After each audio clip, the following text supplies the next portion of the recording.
أعوذ بالله من الشيطان الرجيم. بسم الله الرحمن الرحيم.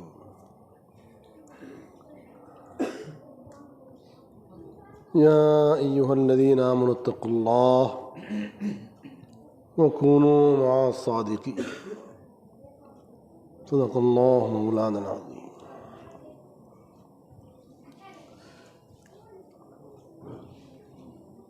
قابل صدر احترام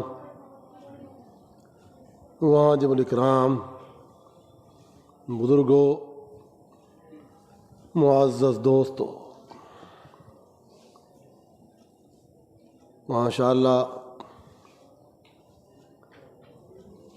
آپ حضرات نے یہاں بہت سی قیمتی باتیں سنی ہیں۔ اللہ پاک ہم سب کو عمل کی توفیق نصیب فرمائے۔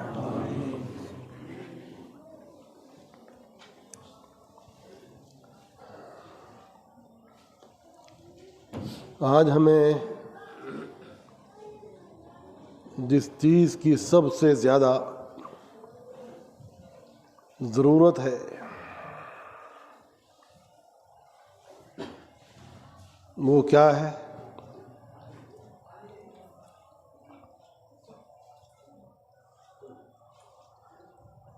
اور اس کی ضرورت ہر انسان کو ہے۔ کوئی بھی انسان ایسا نہیں جس کو اس چیز کی ضرورت نہ ہو یا اس کے بغیر اس کا کام چل سکتا ہو،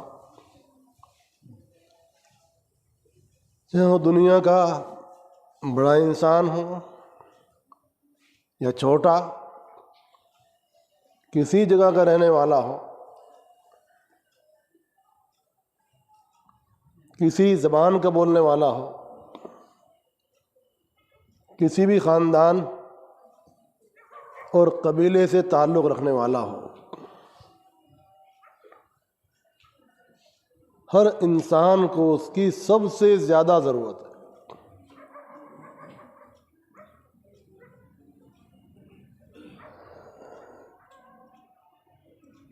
مگر یہ بڑی تعجب کی بات ہے کہ جتنی اس چیز کی ضرورت ہے اتنا ہی انسان اس سے غافل ہے۔ یہ کس قدر عجیب بات ہے، افسوسناک بات ہے۔ اور جن چیزوں کے بغیر انسان کا گزارا کسی نہ کسی درجے میں ہو سکتا ہے اور ہوا ہے،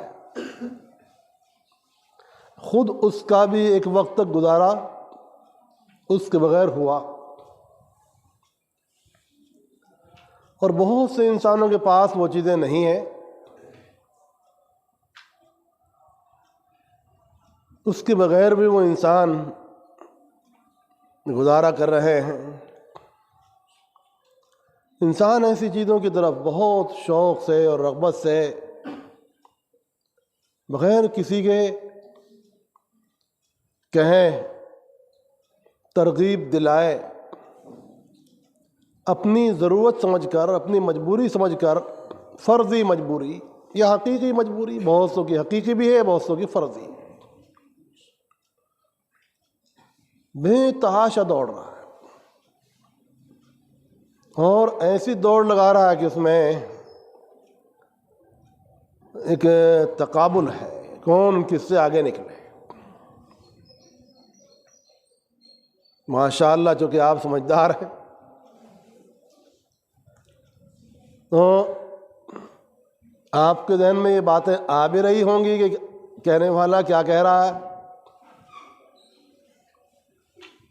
کیونکہ یہ ہمارے امراض ہیں۔ اور جب وہ باتیں جو کوئی کہتا ہے ہمارے اندر ہوں تو ہمارا ذہن فوراً جاتا ہے کہ ہاں یہ باتیں ہمارے اندر ہیں، جو اگلا کہہ رہا ہے یا وہ کہنا چاہتا ہے یا وہ سمجھانا چاہتا ہے، وہ کیا چیز ہے جو سب سے زیادہ انسان کی ضرورت کی ہے؟ ماشاء اللہ اس مختصر اور جامع مجمع کے اندر بہت سارے سمجھدار انسان بیٹھے ہوئے ہیں، عقل مند انسان بیٹھے ہوئے ہیں، تجربہ کار انسان بیٹھے ہوئے ہیں، جو اس بات کا جواب اپنی فکر سے، اپنے دماغ سے دے سکتے ہیں۔ لیکن جہاں بہت سارے عقل مند ہوں تو ہو سکتا ہے کہ جواب کسی کا کچھ ہو، کسی کا کچھ ہو، کسی کا کچھ ہوگا تو وہ صحیح، اس سے بحث نہیں کہ وہ غلط ہوگا جواب۔ میں یہ نہیں کہہ رہا ہوں، کہنے والا یہ نہیں کہہ رہا ہے کہ وہ جواب غلط ہوگا تو وہ جواب صحیح، لیکن کسی کا کچھ ہوگا، کسی کا کچھ ہوگا، اس میں اختلاف ہوگا، ہے نا؟ اختلاف ہو رہا ہے اس وقت میں۔ اپنی نجات کی لائن ہر آدمی الگ الگ بنائے ہوئے ہے،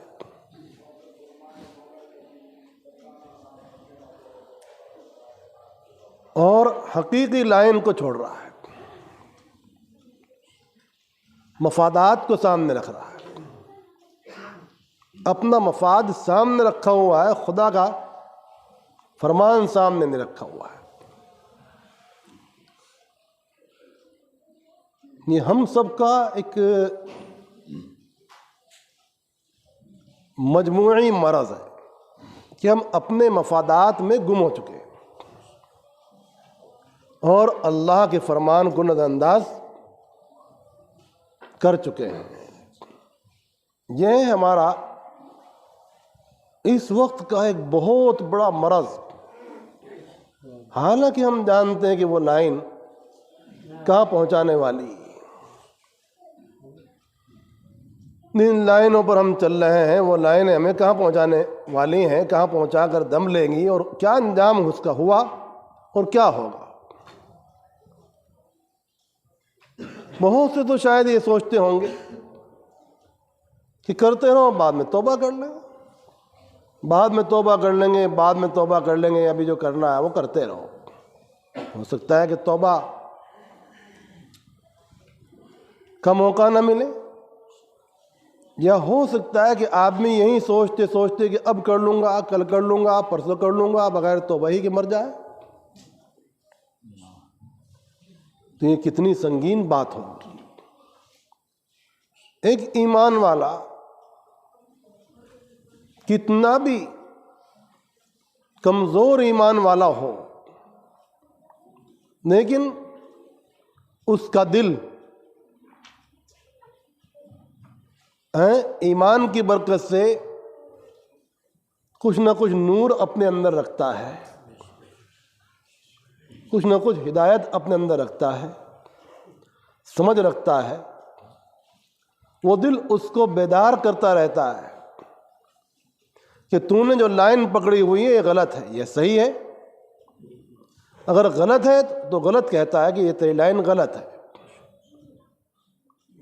قرآن پاک کے خلاف ہے، سنت کے خلاف ہے، شریعت کے خلاف ہے، سلف کے خلاف ہے، اہل اللہ کے خلاف ہے۔ یہ تیرا طرز حیات جس میں توحید کا نور نہیں، جس میں توحید کی شمولیت نہیں، توحید کے خلاف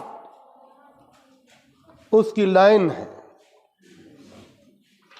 سنت کی لائنوں کے خلاف اس کی لائن ہے،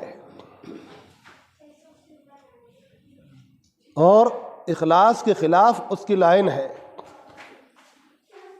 کیا ایمان والا نہیں جانتا کہ یہ باتیں اس کے ایمان کے خلاف ہیں؟ ان بنیادوں پر تو امتیں ہلاک ہو گئیں، تباہ ہو گئیں، برباد ہو گئیں۔ جس لائن کے اندر ایمان لانے والا ایمان لانے کے بعد گمراہی کی پڑا ہوا ہے، اتنے میں تو اور امتوں پر عذاب آ گیا، وہ تباہ و برباد ہو گئی، اور ان کا انجام خطرناک ہوا۔ ایک وہ انسان جو قرآن پاک پر ایمان رکھتا ہے، کیا اجمالی طور پر ان داستانوں سے عبرتوں کی، ان عبرتناک واقعات سے واقف نہیں ہے؟ واقف ہے کہ انبیاء علیہ السلام نے جو بات فرمائی، جب ان کی امتوں نے اس کے خلاف کیا تو کیا انجام ہوا؟ وہ تباہ ہو گئے، برباد ہو گئے، اور مختلف قسم کے عذابات میں پھنس گئے، ہے نا؟ اس بات پہ یقین۔ ایک شخص کو اللہ پاک نے ایمان کی دولت دی ہو اور پھر وہ ایمان کے خلاف کفر کی لائنوں کو اختیار کرے، ایک انسان جس کو اللہ پاک نے توحید کی لائن دی ہو، توحید کا دیوانہ بنایا ہو، توحید کا علم بردار بنایا ہو، اور وہ ہر وقت توحید کے سب سے بڑے مرکز کو یاد کرتا ہو، منہ میرا کعبہ شریف کی طرف، یعنی روحانی طور پر وہ وہاں ہر وقت حاضر ہو رہا ہے کہ نہیں ہو رہا ہے؟ ہر نماز میں وہ حاضر ہو رہا ہے کہ نہیں ہو رہا ہے وہ یہاں، اور حاضر ہو رہا ہے وہ توحید کے مرکز میں، اور نکلنے کے بعد کر رہا ہے وہ توحید کے خلاف کام۔ جس توحید کے لیے رسولوں نے، امام الرسول صلی اللہ علیہ وسلم نے، صحابہ کرام نے، تابعین نے، اولیاء اللہ نے، اسلاف نے تمام زندگیاں لگا دی، ہم چند ٹکوں کے بدلے اسی توحید کو نیلام کر رہے ہیں۔ جس توحید کو پھیلانے کے لیے انبیاء علیہ السلام تشریف لائے، اور بڑی سے بڑی تکلیف انہوں نے گوارا کی، ہم اسی کے خلاف چل رہے ہیں۔ ہمیں اس توحید کا کچھ بھی پاس نہیں کہ وہ اللہ کی کتنی بڑی نعمت ہے، ہم اس کو کیسے ضائع کر رہے ہیں اپنے مفادات کے حصول کے لیے، گمراہیوں میں جا رہے ہیں۔ جس پیارے آقا صلی اللہ علیہ وسلم کی محبت کے دعوے دار ہیں، ان کی سنتوں کو ہم چھوڑ رہے ہیں، ان کی سنتوں کو ہم توڑ رہے ہیں۔ واقعی کیا یہ محبت ہے؟ کیا یہی محبت ہے؟ یہ کیسے ہو سکتا ہے کہ ایک انسان کسی سے محبت کرتا ہو لیکن اس کے طریقوں سے اسے کچھ بھی انسیت نہ ہو، اس کی چال سے، اس کی رفتار و گفتار سے، اس کے طرز حیات سے اسے کچھ بھی مناسبت نہ ہو؟ ایسا ہو سکتا ہے؟ ادھر رحمت عالم صلی اللہ علیہ وسلم کی محبت کے دعوے بھی ہیں، اور ادھر آپ کی سنتوں کا مذاق بھی ہے، اور ہم ان کو کس بے دردی کے ساتھ چھوڑ رہے ہیں سنت کے خلاف۔ ہم کتنے اعمال کو اپنا رہے ہیں، تو یہ ہماری کیسی محبت ہے، اللہ کے ساتھ کیسی محبت ہوئی کہ ہم نے ان کا نام بھی لیا اور ان کے مخالفوں کا نام بھی لیا، بلکہ ان کو زیادہ سینے سے لگایا۔ یہ ہماری کیسے محبت ہوئی کہ ہم نے رسول اللہ صلی اللہ علیہ وسلم کی محبت کا اظہار بھی کیا اور ان کی سنتوں کے خلاف بھی کیا. یہ تو ایک عجیب و غریب بات ہے. کیوں کر رہے ہیں؟ جانتے تو ہیں، دل میں تو ہے کہ یہ کام غلط ہے، اور ہم لیکن اپنے ذاتی مفاد، اپنی دنیا کی کیا کچھ عیش فانی کی وجہ سے ایسا کر رہے ہیں. اور دنیا کا یہ عیش اور آرام کتنا چلنے والا ہے. اگر ہم حق اور سچ لائن کو اختیار کرتے تو کیا ہمیں روٹی نہ ملتی، کھانا نہ ملتا، مکان نہ ملتا، دکان نہ ملتی، کاروبار نہ ملتا ہیں؟ اگر یہی بات ہوتی تو جو حضرات جنہوں نے اللہ کے فرمان کو مضبوطی کے ساتھ پکڑا اور سنت مقدسہ کو مضبوطی کے ساتھ پکڑا، ان کی تاریخ اٹھا کر دیکھ لی کہ ان کو اللہ پاک نے کتنے اطمینان اور سکون کی زندگی دی تھی، اور کتنا لطف دیا تھا، کتنا مزہ دیا تھا. آج اگر ہم دنیا کے اندر ان سے بڑھ بھی جائے، لیکن دل کی راحت، دل کا سکون، چہرے کا نور اور خوشیاں جو ان کو حاصل تھی وہ ہمارے پاس کو بھی نہیں. تو معلوم ہوا کہ جن چیزوں کو ہم اپنی زندگی کا مقصود اعظم بنا کے چل رہے ہیں، ان میں کچھ تو ہے صحیح کہ واقعی انسان کی ضرورت ہے، اور کچھ وہ چیزیں ہیں جس کو ہم نے فضول ضرورت بنایا ہوا ہے اور اس کے نہ ملنے سے ہم پریشان ہیں، اور اس کے حصول میں لگ کر ہم اس سب سے قیمتی چیز سے غافل ہو چکے ہیں جو ہمیں دی گئی تھی. وہ سب سے ضروری اور قیمتی شے جو ہر انسان کے لیے سب سے زیادہ اہم ہے، وہ کیا ہے؟ اس کا جواب میری ناقص عقل میں تو یہ آتا ہے کہ وہ ہے اللہ کی رضا. اللہ کی رضا انسان کی سب سے بڑی ضرورت ہے. اس سے بڑی کوئی ضرورت نہیں، کوئی مقصد نہیں، اس سے بڑا کوئی مطلوب نہیں، اس سے بڑا کوئی مقصود نہیں، اس سے بڑی کوئی غرض و غایت نہیں. اللہ کی رضا سب سے بڑا مقصود ہے، اور جتنا بڑا وہ مقصود ہے اور جتنا اہم ہے نا تعجب کی بات کہ اتنی ہی زیادہ اس باب میں ہماری غفلت ہے اور کوتاہی ہے. آ گیا نا جواب. اور جو چیزیں ایسی ہیں کہ جن کے بغیر گزارا ہو سکتا ہے، ایک بہت بڑے طبقے نے اولیاء اللہ کے، دنیا داروں کے ان اشیاء کے بغیر گزارا کیا، کر کے دکھایا، اور گزارا کر بھی رہے ہیں. ان چیزوں کے حصول میں ہم سرگرداں ہیں اور حیران ہیں، اور اپنی زندگی کی تمام توانائیاں، طاقت اور فکر خرچ کر رہے ہیں.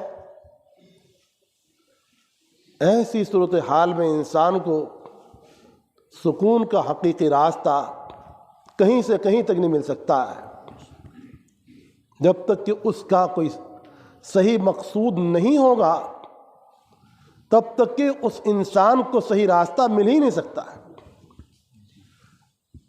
اپنی زندگی کا ایک مقصد متعین کرنا ہوگا نا. جب آپ اپنی زندگی کا ایک مقصد متعین فرما لیں گے کہ میری زندگی کا مقصد یہ ہے. ایک آدمی، ایک طالب علم یہ سوچتا ہے کہ میری زندگی کا مقصد کیا ہے کہ میں اچھا عالم بن جاؤں، دین کی اشاعت کے اندر استعمال ہو جاؤں. اور تو یہ ایک اچھا مقصد ہے، لیکن صرف اتنا ہی نہیں، وہاں بھی مقصود یہی ہے کہ اللہ کی مرضی کو پالوں.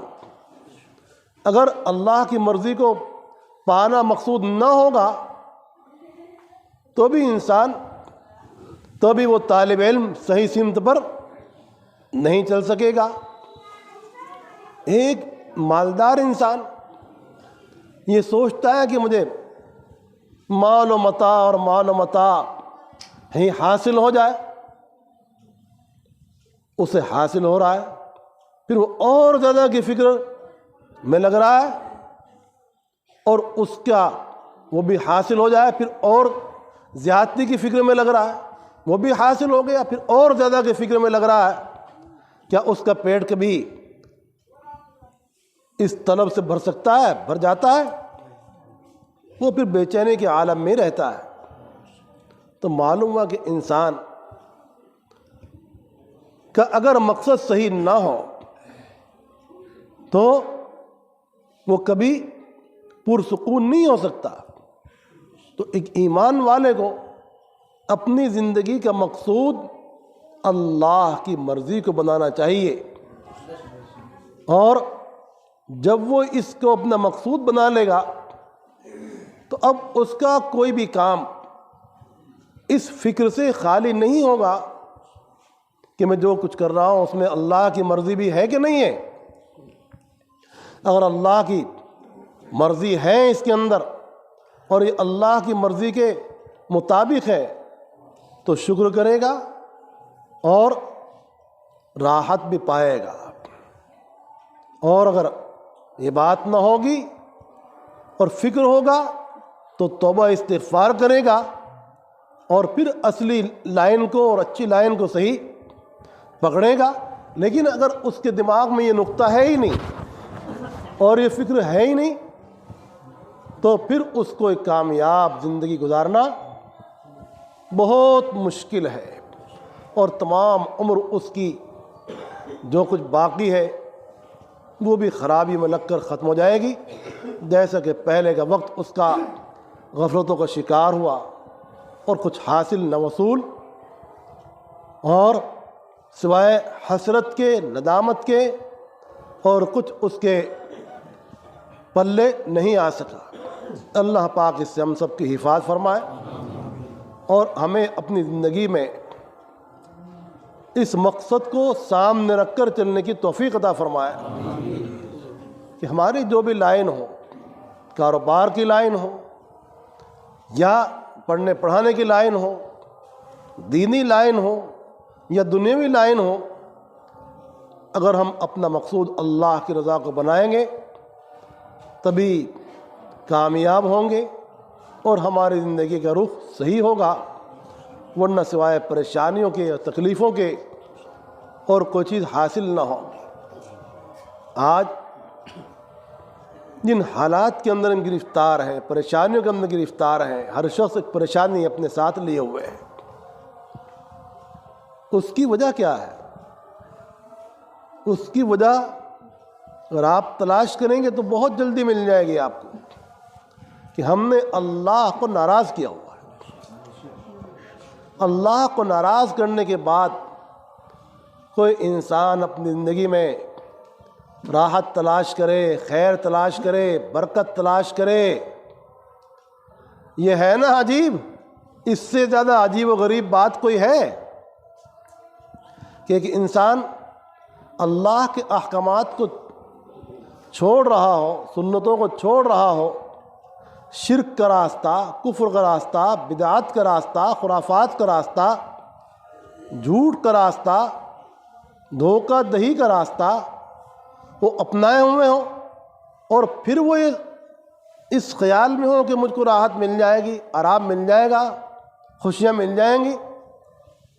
یہ کیسے ہو سکتا ہے؟